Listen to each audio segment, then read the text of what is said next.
atau tidak, kemudian apakah riset kita akan bermanfaat atau tidak, itu semuanya adalah luaran dari proses analisis data.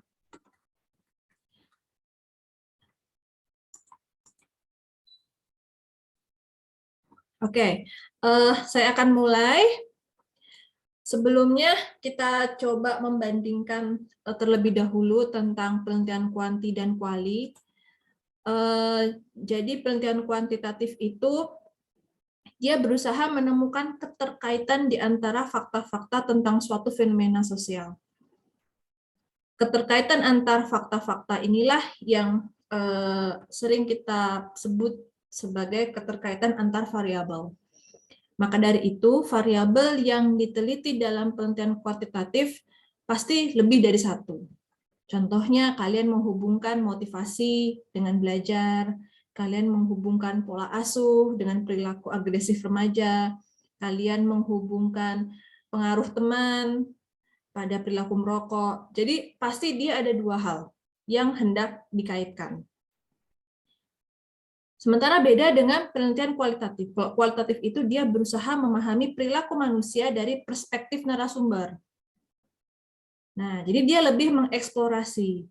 Jadi tidak mengkaitkan fenomena dengan fenomena lain, satu fakta dengan fakta lain, tapi sekedar untuk memahami kenapa seseorang melakukan itu. Nah, jadi penelitian kuantitatif itu pasti pertanyaannya berhubungan dengan misalnya apakah ada perbedaan antara A dengan B? Apakah ada hubungan antara X dengan Y? Apakah A mempengaruhi B? Apakah X dapat memprediksi Y? Jadi penelitian kuantitatif itu selalu ada menghubungkan antara dua hal. Itu yang pertama yang harus kalian pahami. Yang kedua, penelitian kuantitatif itu berasumsi bahwa fakta itu dapat diukur. Maka dari itu, kita menggunakan instrumen untuk melakukan pengukuran terhadap fakta-fakta yang mau kita teliti.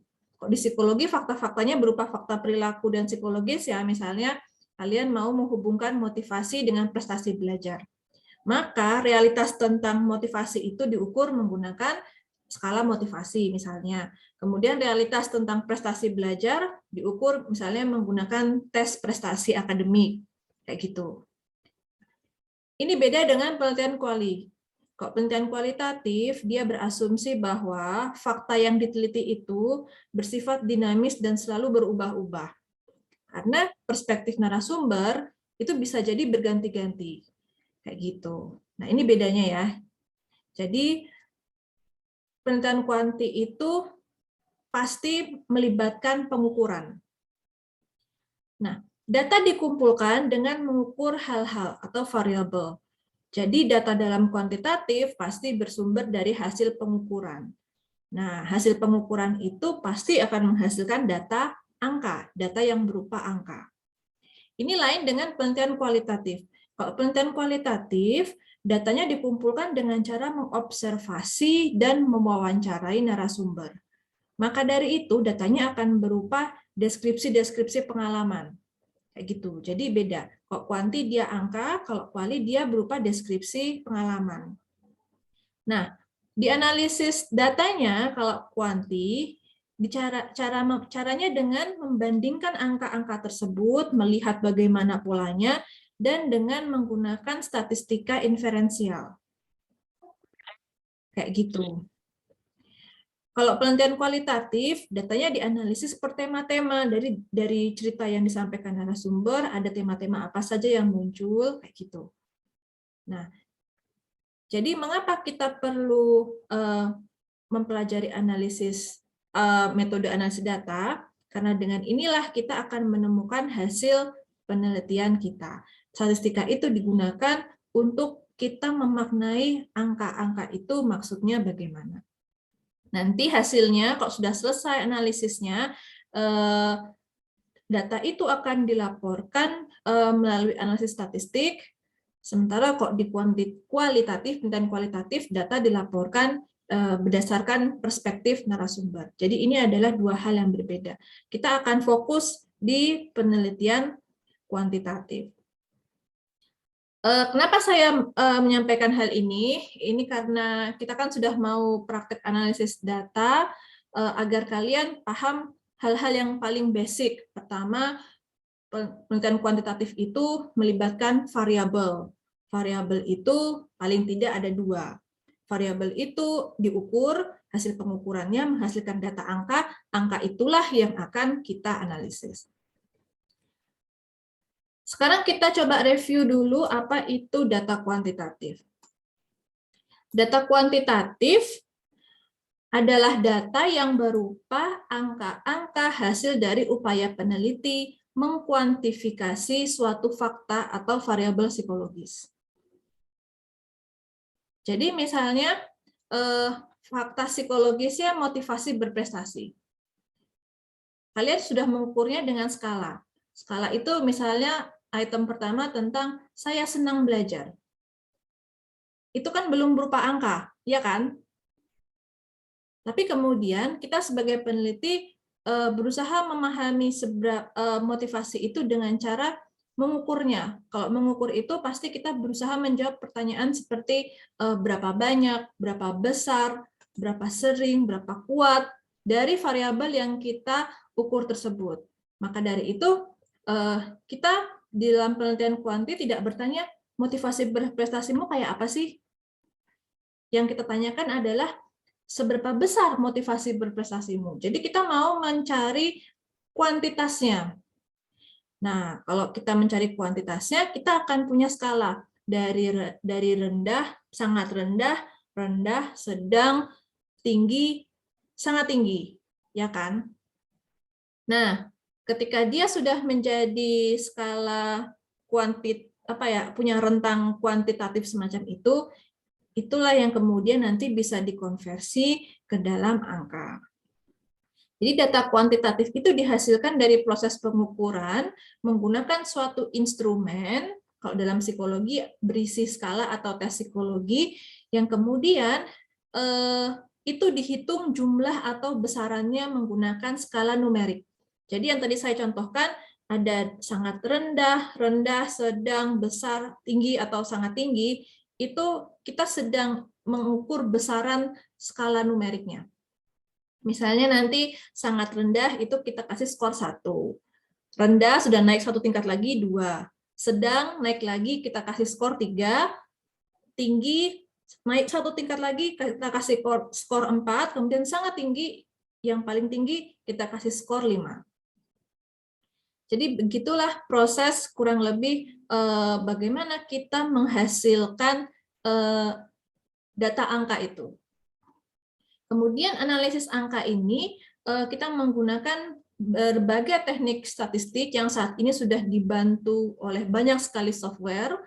Yang sekarang kalian kuasai adalah SPSS. Tapi sebetulnya ada banyak lagi software-software untuk analisis data itu. Dan saat ini semakin spesifik, ilmu statistika itu sudah makin berkembang untuk menjawab berbagai pertanyaan penelitian yang rumit. Ada Jamovi, ada M+, ada R, dan sebagainya. Nah, berikutnya jenis data kuantitatif, ini saya mereview saja, ini perlu kalian ingat, karena pengetahuan ini penting. Bagaimana kita nanti memilih teknik statistik yang tepat kalau kita nggak paham skala pengukuran. Karena ini ada konsekuensinya ke skala pengukuran, ke teknik statistika yang digunakan. Jadi kita ingat-ingat kembali jenis data atau skala pengukuran data itu ada 4.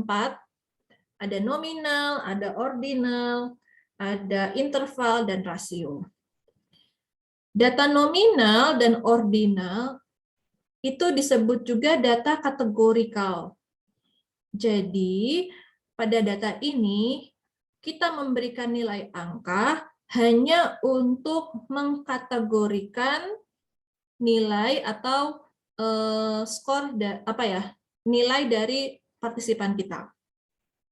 Contoh data nominal itu misalkan jenis kelamin, perempuan, laki-laki. Perempuan kita kasih skor 1, laki-laki kita kasih skor 2 misalnya. Angka 1 dan 2 ini bukan untuk dihitung, tapi hanya untuk mengkategorikan. Nanti semua responden yang perempuan masuk kelompok 1. Semua responden yang laki-laki masuk kelompok 2. Itu contoh data nominal. Tingkat lebih tinggi dari nominal adalah data ordinal, itu juga bersifat kategorikal, tapi sudah memiliki peringkat lebih besar atau lebih rendah, lebih dari atau kurang dari. Misalnya tingkat pendidikan. Tingkat pendidikan itu misalnya SMP, SMA, S1, S2, S3. Orang-orang yang lulusan SMA, kita misalkan beri skor 1. S2, S1, 2, S2, 3, dan seterusnya.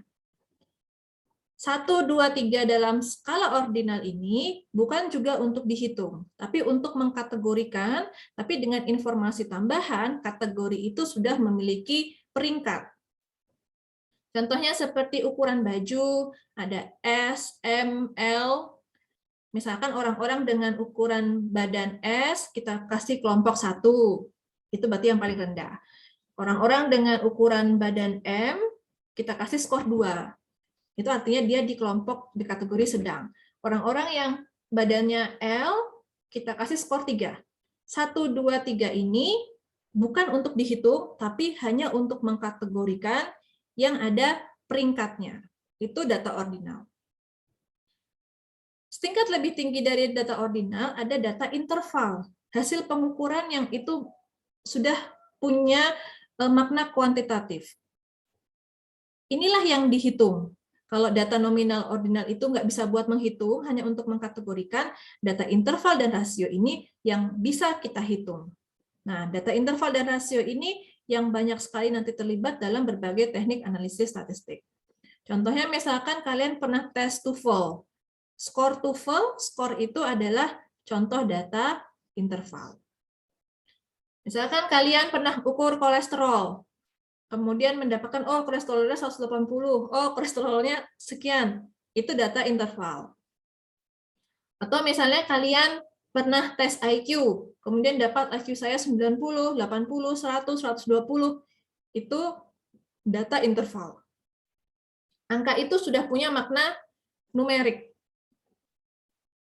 Dia bisa digunakan untuk mengkategorikan orang-orang, dia punya peringkat, orang yang IQ-nya lebih tinggi, tentu saja dia posisinya secara dia akan lebih tinggi juga dari orang yang IQ-nya di bawahnya, contohnya, dan bisa diterapkan aritmatika, ditambahkan, dikurangi, kayak gitu.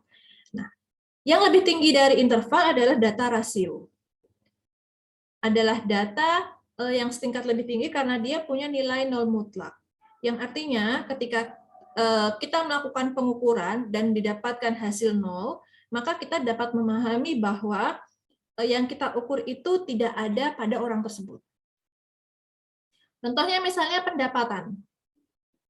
100.000, 200.000, dan seterusnya. Kalau kita menanyakan seseorang dan kemudian dia melaporkan pendapatannya nol, artinya dia tidak punya uang. Misalnya berat badan atau berat suatu benda. Kalau kita mengukur suatu benda dan kemudian kita dapati benda itu 0 kg, itu artinya benda itu tidak ada. Pada banyak variabel psikologis, sifat datanya itu bukan data rasio, tapi data interval.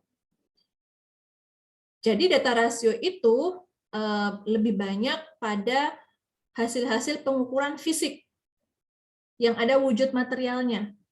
Yang ketika kita pengukuran itu 0, berarti betul-betul wujud materialnya itu nggak ada.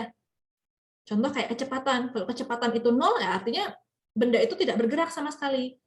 Kalau volumenya 0, artinya benda itu yang nggak ada isinya, ya kan? Tapi kalau variabel psikologis, itu kebanyakan dia interval. Misalnya kalian mengukur motivasi berprestasi. Orang tidak ada yang motivasi berprestasinya itu 0. Kita cuma sekedar bisa menilai tingkat berprestasi seorang itu rendah, sedang, atau tinggi. Nggak ada orang yang motivasinya 0. Adanya cuma interval rendah, sedang, tinggi. Bisa jadi kita juga mengembangkan interval itu jadi sangat rendah, rendah, sedang, tinggi, sangat tinggi. Tapi tidak ada nilai 0 di situ. Nah, jadi ini jenis-jenis data kuantitatif yang akan kita libatkan dalam penelitian kuantitatif. Berikutnya, apa kaitan antara data ini dengan statistik? Data adalah keping-keping informasi faktual yang kita rekam dan kita gunakan untuk tujuan analisis. Jadi data itu baru berupa informasi kasar atau raw information atau informasi yang masih mentah. Data yang kalian kumpulkan pakai survei kemarin, yang kemudian saya minta kalian untuk unduh Excel-nya, itu adalah informasi mentah, raw information, yang belum diolah, yang belum bisa kita gunakan untuk menyimpulkan. Nah, setelah data itu diolah dengan analisis statistik tertentu, maka data itu akan menghasilkan statistik atau hasil dari analisis data. Baik berupa komputasi, interpretasi, maupun presentasi penyajiannya. Proses ini yang akan memberikan kita pemahaman tentang apa maksud dari data kita. Jadi contohnya semacam ini. Data mentah itu semacam ini. Kalau kalian pernah ya mengisikan data ke Excel atau ke SPSS, kalian akan menemukan angka semacam ini. 23, 38. Nah, ini data masih mentah yang saya tunjukkan di sebelah kiri ini. Setelah proses analisis data, maka data itu kemudian bisa kita sajikan dalam tabel-tabel ke sini yang kalau kita baca sudah ada maknanya. Oh, sikap terhadap vaksin, jumlah yang mengisi ada 223 orang, nilai minimum maksimumnya sekian, nilai minnya sekian, kita sudah dapat gambaran umumnya. Jadi kita tidak lagi melihat satu persatu, kita sudah mendapat gambaran umumnya, deskripsi statistik. Atau kalau kita mau menerapkan statistika inferensi, kita bisa mengkorelasikan. Sehingga kita menghasilkan tabel semacam ini. Jadi tujuan kita melakukan analisis data adalah mendapatkan informasi yang lebih bermakna dari data angka kita. Dari data yang masih mentah semacam ini menjadi statistik, interpretasi, dan penyajiannya. Jadi statistik itu tidak hanya mentransformasikan informasi ya dari data yang masih berupa angka-angka gini menjadi koma-koma begini, tidak hanya itu. Statistika itu juga meliputi di dalamnya interpretasi. Bagaimana cara kita bisa membaca angka ini dan memahami maksudnya apa. Dan kemudian penyajiannya. Jadi tabel-tabel semacam ini adalah cara menyajikan informasi. Jadi statistik itu suatu kesatuan, terdiri atas tekniknya, yang kalian praktekkan dulu pernah waktu di statistika, itu tekniknya, kemudian cara membacanya, interpretasinya, misalkan kalau min 24,49, standar deviasinya 5,7, itu makna artinya bagaimana, atau kemudian kalau kalian membaca, oh ini ada tabel korelasi, kemudian korelasi matriks antara sikap dengan pengetahuan, itu ada angka titik 378 bintang 2, itu maknanya bagaimana, itu interpretasi, dan penyajiannya dengan tabel yang itu mudah dibaca. Nah, itu semua menjadi satu kesatuan dalam analisis statistik. Jadi analisis statistik itu tidak hanya sekedar kita bisa menggunakan SPSS, tapi ya kita bisa menggunakan tekniknya, kita bisa menginterpretasi atau membaca outputnya, dan kemudian kita bisa menyajikannya di laporan penelitian kita dengan cara yang itu mudah dibaca. Jadi statistika itu dia sekomprehensif itu. Nah, sekarang kita masuk. Apa itu analisis data? Apa sih yang kita lakukan saat kita menganalisis data?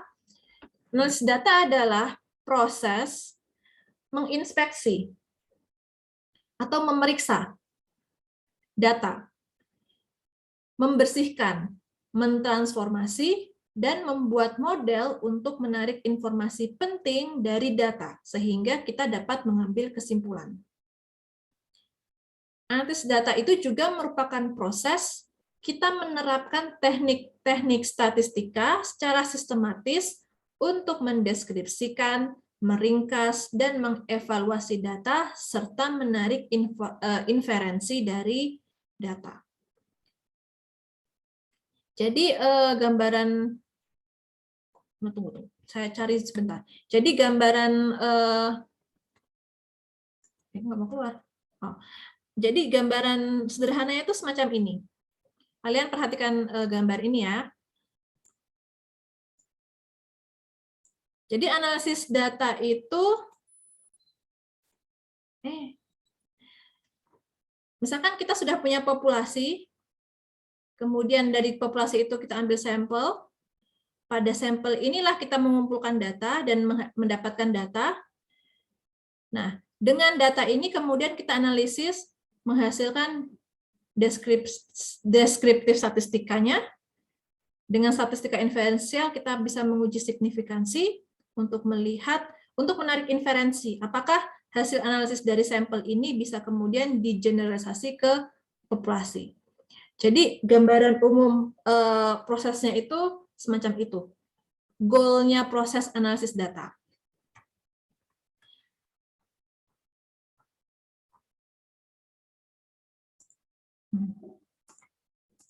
Nah, ada beberapa aktivitas yang kita lakukan dalam analisis data.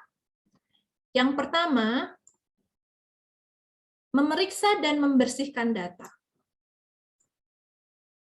Data yang kita kumpulkan adalah data kasar, data yang masih mentah. Data itu perlu kita persiapkan sedemikian rupa agar siap dianalisis. Bagaimana cara mempersiapkannya? Ya dengan kita memeriksa dan membersihkan data itu tersebut. Membersihkan data dari apa? Dari respon dari partisipan yang mengandung missing data, atau istilahnya data yang hilang, data yang tidak lengkap. Jadi kita harus melihat, jadi sebelum data itu dianalisis dengan software, data itu harus kita periksa dulu kelengkapannya.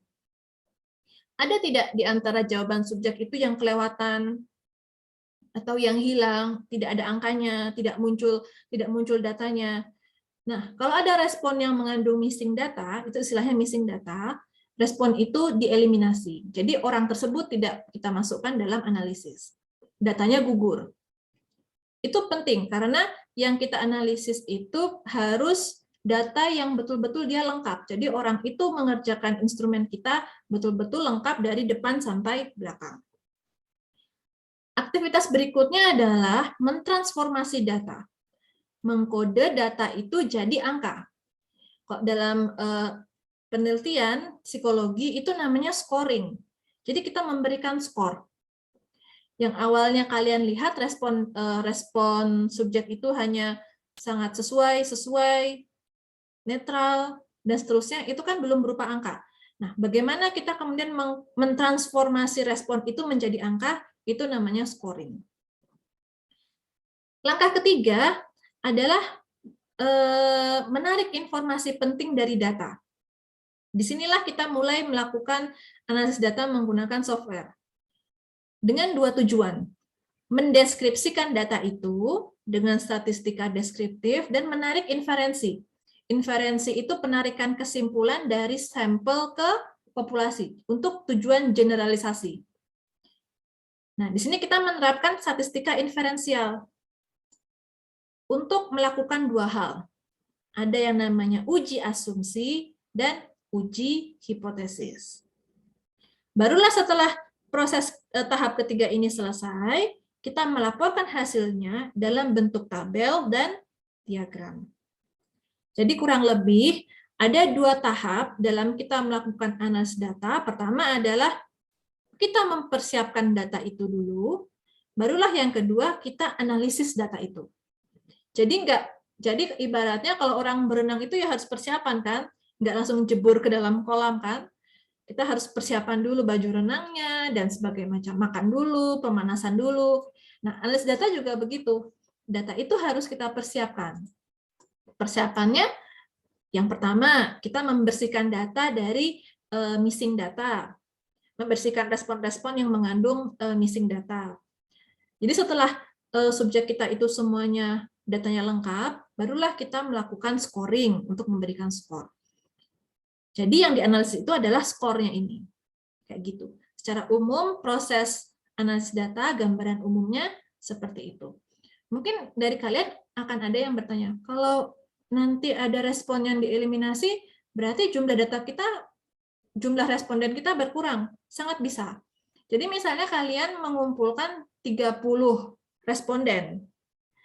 Kemudian setelah kalian periksa data kalian, ternyata ada 1-2 orang yang dia tidak selesai mengerjakan kuesioner kalian. Jadi ada beberapa item yang dia kosongi. Nah, kan ada missing data, maka 2 orang itu nggak bisa dianalisis. Jadi 2 orang itu ibaratnya di screening, di apa ya, kemudian dieliminasi dari sampel. Jadi makanya yang diperoleh 30, tapi bisa jadi yang layak untuk dianalisis hanya 28.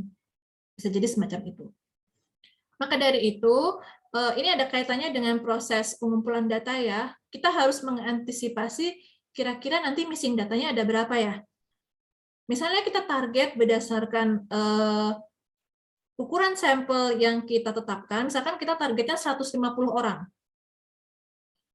Ya, yang kita kumpulkan ya tidak 150 persis, harus kita lebihkan untuk mengantisipasi permasalahan missing data atau permasalahan-permasalahan lain yang membuat subjek itu atau responden itu harus dikeluarkan dari analisis. Jadi kita nggak apa-apa ya ngambil data lebih untuk mengantisipasi ini, memang proses riset itu semacam itu. Nah, mempersiapkan data, saya akan satu persatu menjabarkan langkahnya. Langkah tahap pertama, mempersiapkan data dan mentransformasi data. Jadi yang pertama harus kita lakukan adalah mendapatkan data itu dari tempat penyimpanannya. Istilahnya itu adalah mengakses data. Yang kalian saya minta kemarin minggu lalu untuk mendapatkan file Excel dari Google Form kalian, itu sudah praktek mengakses data.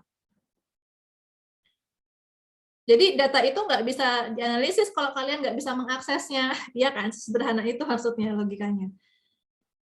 Data itu kalau kalian menggunakan survei online, itu kan disimpan di server yang lain, maksudnya di tempat penyimpanan yang lain, di drive kalian atau di punyanya Google.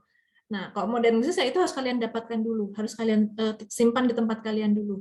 Itu namanya mengakses data. Kemudian data itu kita masukkan ke dalam software. Contohnya yang sudah kalian lakukan adalah data dari Google Form, kemudian kalian impor ke dalam bentuk Excel. Atau besoknya kalian akan pindahkan itu ke SPSS. Itu maksudnya mengimpor data. Kemudian yang ketiga adalah mentransformasi data atau scoring tadi itu. Selain scoring, kita juga akan menghitung skor totalnya. Kalau scoring itu kan dia hanya mentransformasi data per item, per pertanyaan. Nah, itu juga belum bisa begitu aja dianalisis, kita harus menghitung skor totalnya. Jadi gambarannya ibaratnya kalian pernah mungkin dulu waktu sekolah mengerjakan tes matematika 1-10. 1 kalian benar, dapat skor 1, 2 benar, 3 benar, 4 salah, dan seterusnya. Penilaian per soal itu namanya scoring. Tapi kemudian di akhir kan kalian akan dihitung skor totalnya. Oh, nilaimu 80, berarti benar 8 dari 10.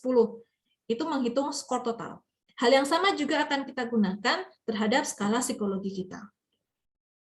Barulah setelah kita mentransformasi data jadi angka ini, kita kemudian membersihkan data itu. Agar yang kita analisis hanya data yang valid. Membersihkan data ini bisa dilakukan secara manual, tapi juga bisa menggunakan bantuan dari software. Kita bersihkan data dari, contohnya dari missing value tadi yang sudah saya contohkan. Tapi selain missing value, kita juga harus melihat nilai skor-skor yang nilainya di luar rentang. Itu kan suatu keanehan, kalau ada nilai di luar rentang skor yang kita sudah tetapkan, maka itu harus dikeluarkan. Atau ada yang nilainya 0, atau ada nilai-nilai yang terlalu ekstrim atau kita sebut sebagai outlier. Nah, ini yang dapat merusak kualitas data secara umum, maka ini yang kita keluarkan. Cara prakteknya bagaimana? Ini akan saya jelaskan nanti di sesi kedua. Setelah ini kalian coba beristirahat, sambil membuka data Excel kalian. Coba kalian lihat-lihat. Nanti sambil saya terangkan di sesi kedua, nanti kalian bisa sambil ikut mempraktekkan. Gitu ya. Jadi teman-teman sekalian, untuk materi teorinya ini dulu, nanti sesi kedua kita akan coba mempraktekkan, mempersiapkan data itu bagaimana. Kita mempraktekkan 1, 2, 3, 4 ini. Jadi sambil istirahat, coba kalian persiapkan Excel yang kemarin, dan kemudian dipakai laptopnya. Jadi misalnya kalian saat ini ada yang mengakses kuliah saya menggunakan smartphone, coba kalau kalian punya laptop, setelah ini pakai laptop. Sampai di sini mungkin ada yang mau ditanyakan dari teman-teman, silahkan.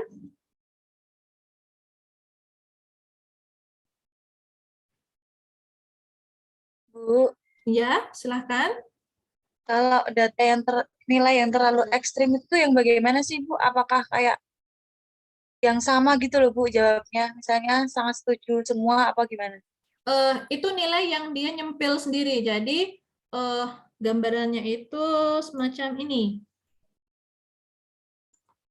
Jadi kalau data kita itu kita sajikan dalam bentuk histogram, itu kan akan kelihatan data itu dari rentang misalkan nilai terendah sampai tertinggi itu frekuensinya bagaimana.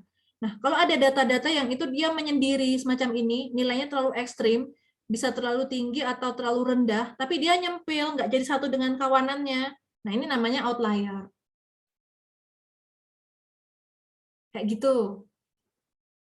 Jadi misalnya Ya, Bu. nilai ujian matematika itu rentangnya dari 0 sampai 100. Atau enggak itu deh, terlalu mudah. Misalnya skala motivasi itu misalkan ada 10 item, nilai terendah 10, nilai tertingginya 50. Kalian menyajikan data kalian dalam bentuk histogram, kemudian polanya itu orang-orang kebanyakan rentangnya dari 11 sampai 45 atau 11 sampai 40. Tapi kok ada orang-orang yang dia kok sampainya 50. Nah, itu kan bisa jadi mereka mengisinya itu dia kan semuanya. Jadi nilainya semuanya full semua tanpa mikir mungkin. Nah, data-data yang semacam itu yang dia itu menyendiri, maksudnya dia menyimpang dari kecenderungan data yang lain. Nah, ini namanya outlier. Itu Anissa. Iya, Bu. Berarti kayak kalau ngisi yang sangat setuju semua gitu ya, Bu. Nggak dibaca dulu apa nggak dipikir dulu gitu ya. Nah, kita harus ngecek lewat histogram dulu. Kita harus tahu gambarannya dulu. Nggak bisa apa ya? Nggak bisa dari data kasar kita, oh ini outlier. Nggak bisa. Kita harus melihat dulu.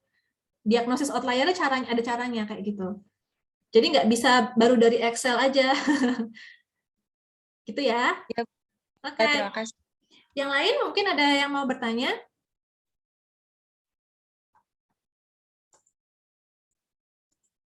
Sudah? Nggak ada? Kalau nggak ada, ayo kita istirahat sebentar sambil dipersiapkan data yang kemarin sudah kalian akses. Kalau punya laptop, silahkan dipakai laptopnya, tidak pakai HP. Sementara bagi teman-teman yang mungkin saat ini belum bisa pakai laptop, nanti bisa coba menyimak dulu, nanti prakteknya saya beri waktu. Itu saja dari saya.